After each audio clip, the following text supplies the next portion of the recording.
The clay of Roland Garros has seen everything. Champions collapsing onto their knees. Legends saying goodbye.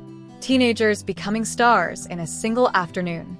For more than a century, Paris has rewarded greatness and exposed weakness with equal cruelty. But on a gray afternoon in May 2026, Court 14 witnessed something different. Not a victory, not a collapse, a confrontation. And it began with 12 words from the most powerful woman in tennis. She's ranked number 37. She's never won a match at Roland Garros. She lost in the first round. What is there to celebrate? The room laughed. A few reporters nodded. Aryna Sabalenka leaned back in her chair beneath the bright lights of the Roland Garros Press Center, unaware that a casual answer to a routine question had just detonated across the tennis world. Because even though she never said the name out loud, everyone in that room knew exactly who she meant. Alexandra Eala, the 21-year-old Filipina whose rise had become one of the biggest stories in global tennis. The player whose matches turned stadiums into oceans of red, white, and blue. The player whose fanbase crashed ticketing systems from Melbourne to Madrid. The player who had somehow become larger than her ranking. And only 30 minutes earlier, that same player had walked off Court 14 after a straight sets loss to her close friend Iva Jovic. The Philippine flags were still being folded in the stands. The chants of Laban Alex still echoed faintly through the corridors. And then the clips from Sabalenka's press conference began spreading through the grounds like wildfire. Paris, France, May 26, 2026, 5:17 p.m. Inside the main media theater, Aryna Sabalenka sat behind a forest of microphones after a comfortable opening round win. The world number one had barely broken a sweat. Her diamond earrings shimmered beneath camera flashes as journalists asked predictable questions about form, confidence, and title chances. Then one reporter shifted the conversation toward the tournament's early exits. The upsets. The players who had already gone home. Sabalenka shrugged. And with one dismissive answer, she transformed a quiet news cycle into a full-scale controversy. What is there to celebrate? It was the kind of remark elite athletes often make without thinking. Sharp, competitive, ruthlessly honest. But this was not just another player. This was Alexandra Eala. And the reaction was immediate. Across social media, clips spread at terrifying speed. Philippine sports pages exploded. Fan accounts translated the quote into multiple languages within minutes. Debate consumed tennis forums, TikTok, YouTube, and X. Some defended Sabalenka. She's right. Losing isn't an achievement. Others saw something uglier. A billionaire athlete mocking players who fight just to survive. Meanwhile, inside a cramped locker room deep beneath the stadium, Alexandra Eala sat in silence, with her ankle wrapped in ice. Her tournament was over. Her racket bag was packed. The sting of defeat still hung heavy in the air. She had lost 6-4, 6-2 to a friend she genuinely respected. There had been no drama on court. No excuses. No controversy. Until now, a member of her team quietly handed her a phone. "Have you seen this?" The clip played. Sabalenka's voice echoed through the tiny room. "She's ranked number 37. Alex watched without expression. No anger. No outburst. Just silence. Her mother, Riza, sat across from her with clasped hands, sensing immediately that something had changed. Because athletes understand something most people never see. There are comments that bounce off you. And there are comments that enter your bloodstream. This one entered the bloodstream. For years, Alexandra Eala had carried more than a tennis racket. She carried a country. She carried the expectations of millions of Filipinos desperate for representation on the sport's biggest stages. Overseas workers woke up at 3 a.m. to watch her matches. Families gathered around phones in tiny apartments across Dubai, Toronto, London, and Manila. To many fans, Alexandra Eala was not simply a tennis player. She was proof that someone from their world could belong inside elite spaces traditionally dominated by Europe and America. And now the world number one had publicly asked what exactly there was to celebrate. The tennis establishment expected the usual response. Stay quiet. Be respectful. Smile politely. Move on. Instead, Alex Eala stood up from the bench and quietly said 4 words that would send shockwaves through the sport. "Get my phone." The night air over Paris felt unusually cold.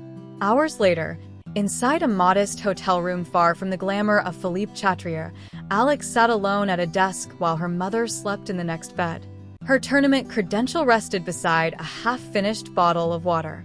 Outside the window, the city glittered peacefully. Inside the room, a storm was building. At 11:47 p.m., Alex Eala opened Instagram. No photo, no dramatic video, just black text against a white background. Simple. Direct. Dangerous. Let me be clear. I have never asked for celebration. I have never asked for praise. But I will not sit quietly while someone dismisses the fight of every player outside the top 30. The words landed like a punch, but she kept going. Aryna Sabalenka has won Grand Slams. She has earned her place at the top. But she has never had to worry about paying her coach at the end of the month. She has never had to choose between a hotel room and a plane ticket. She has never played a match knowing a loss could mean the end of her season. Alex paused. Her thumb hovered over the screen. Then came the line that changed everything. The Eala effect is not about me.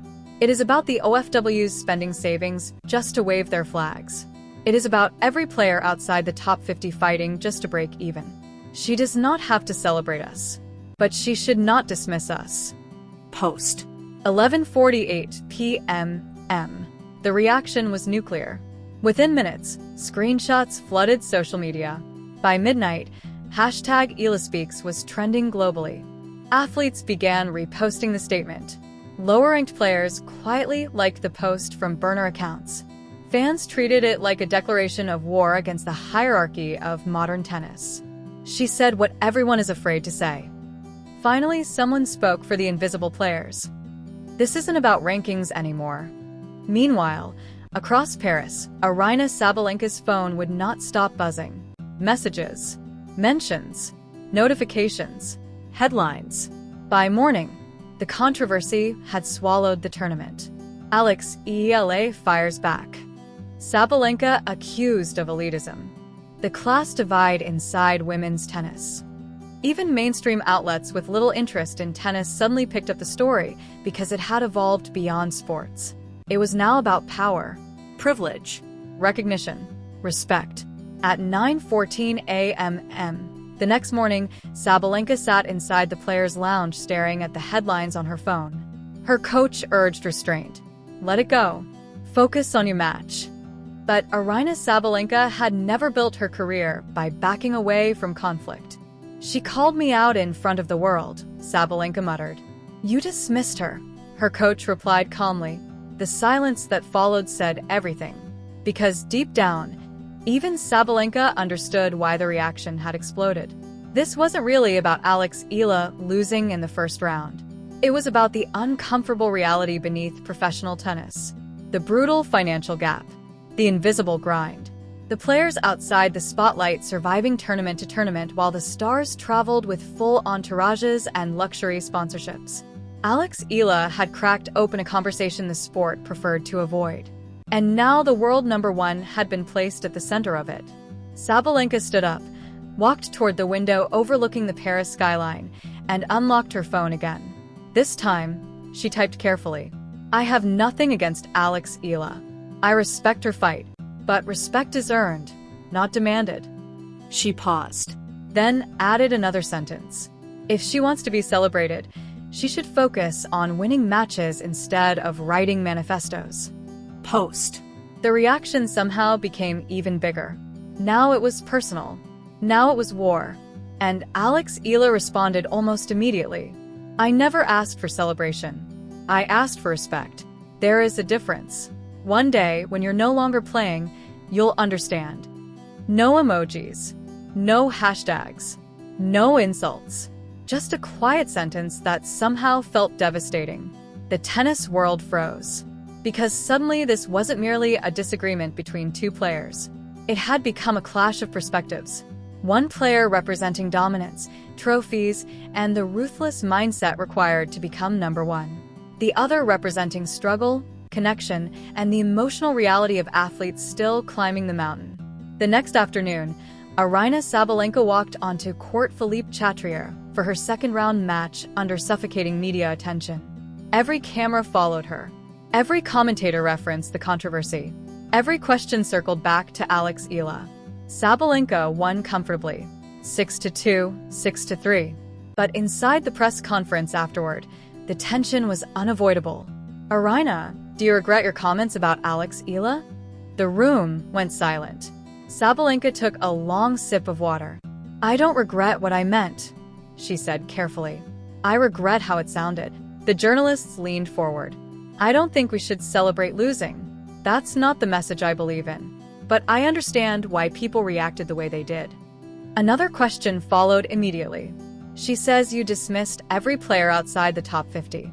Sabalenka exhaled slowly. "I've worked for everything I have. I'm not apologizing for my success. But yes, not everyone starts from the same place. I understand that." For the first time since the controversy began, her voice softened. "Alex and I practiced together before. We've always been fine." This was never personal. But across Paris, Alex Eala watched the press conference from her hotel room with a completely different expression. She still doesn't understand, she quietly told her mother.